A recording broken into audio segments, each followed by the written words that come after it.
and welcome back to Board Game Geek's continuing coverage from the SPIEL 2019. And today we're in for a special treat in more ways than one, because I am joined by Matt Dustin, the designer of Chocolate Factory from Alley Cat Games. Nice to be here, Chaz. Thanks very much. And yes, this is the world of Chocolate Factory, where we are competing to be master chocolatiers in England. And in the game, we're each going to be running our own chocolate factory and hoping to produce the best chocolate to deliver to various department stores and corner shops in order to make most money and win the game. Now, of course, all factory managers ultimately just want to be able to run their own factory, get hands on what you're doing. And actually, so there's a really cool part of the main part of the game, how you make your chocolate. Because you have a physical conveyor belt here in the middle of your factory that you're going to be pushing your chocolate along as you work on it. I mean, you could just do that for the rest of the game, and you won't get any points, but I mean, it's fun. But it actually has that physical element. Yeah, it's that tactile moment. We have these amazing chocolate pieces which you're essentially going to be then making in your factory as the game goes on. Okay. So the way the game works is we play over 6 days. Each day we're going to choose a new factory part that we're going to add to our factory, so essentially it fits into a slot on our factory floor. And we'll also choose a specialist, so an employee who's going to give us a one-off ability just that round. Okay. There's also another benefit that I'll come to a little bit later.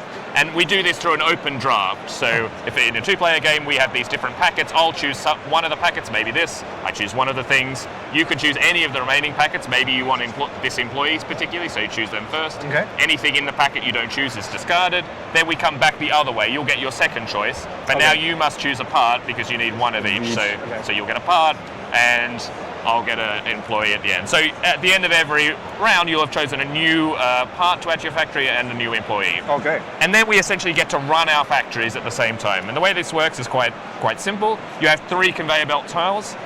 You push one in on the left, and it starts with a cocoa bean, so the starting point of all great chocolate.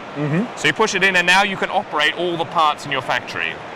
You need coal to do this, and they're essentially going to change the chocolates on the conveyor belt depending on what the part will do. So for example, this part will change a cocoa bean. I'm not sure if I should put it in here so you can see it a bit better. This part will change a cocoa bean into a chocolate chunk. Okay. So it needs 1 coal, I put it there, and then I transform this coal into a chocolate chunk like this. Okay. So that might be all I do on the first push, then I push in another tile, moves along.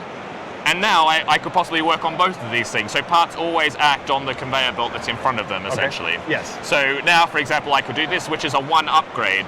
So there's a strict hierarchy of how the chocolates get upgraded. Okay. And so from a chunk like this, I could choose to either have some fingers or chunks to upgrade. It's my choice. So maybe I might choose fingers. And so that would upgrade this like that. Okay. And so basically over the course of the game, you're going to be transforming the chocolates to make what you need, because what you're trying to do is both fulfill sort of personal contracts to corner shops, which require different combinations of chocolate to make money. But also we're all competing on these central departmental stores. So they want particular things as well.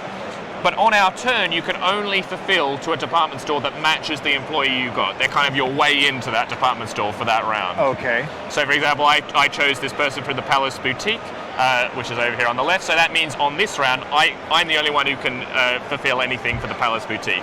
And say I hand in 3 chocolates which are matching, then I'd go up 3 spaces on this track for the department store. And at the very end of the game, whoever's contributed the most to each of these factories will get a bonus of a lot of money, a lot of points. And we essentially do it over 6 rounds. You're building more and more parts in your factory. You're doing more and more things. You get more and more coal to make more and more actions. And at the end of the game, we look at how many contracts we've fulfilled at these department stores. The most money is the winner. Excellent. When in building the parts of the machinery in your factory, do you need to really be cognizant of what parts you're building in order to not have chocolates go through without being fully finished the way you need? Well, you don't always need them to be finished all the way. Sometimes, for example, fingers are still useful. Some people are looking for that. But yeah, you want to try and think about where am I going to put my parts so they play off each other well. Maybe I'll have a part that will upgrade something to a fingers, and then on the other side, it can take that fingers and take it further up to a caramel or a box chocolate. Okay. So yeah. In addition to the different contracts and recipes, you also have kind of the spatial element of making this as efficient to get the products you need as well. Yeah, exactly. You're definitely balancing how you're going to build your factory, also choosing really good employees because they give you a special bonus just that round that nobody else gets. Some might give you more coal, or some might actually let you move up further on the department store if you fulfill that round, or they give you other ways to move chocolates around the factory or things like that. So it's trying to make the most of that puzzle of each round to essentially make the most chocolate. And the nice thing is that it's just as you said, it's just a really tactile, fun sort of puzzly experience, but also with just beautiful art and a beautiful world. Like who doesn't want to be Willy Wonka and just make a whole bunch of chocolate? Exactly. So I definitely check out Chocolate Factory. Speaking of which, when can we start making chocolates in this? Where is this in terms of its production and availability? It is available at the show right now. Excellent. So yes. And is it releasing here at the show? Is it also going to retail within the next few weeks, or is it simultaneous release? Do you know? I believe it'll be going into retail this year. I'm not sure if it's immediately right now, but within the next month. Excellent. All right. So if you'd like to keep an eye out for Chocolate Factory and more information about its release and how it works, be sure to check out its BoardGameGeek page and also the Alley Cat Games website. And in the meantime, Matt, thank you so much for joining me. Thank you very much, Chaz. Thank you. And thanks for watching, and talk again soon. Bye.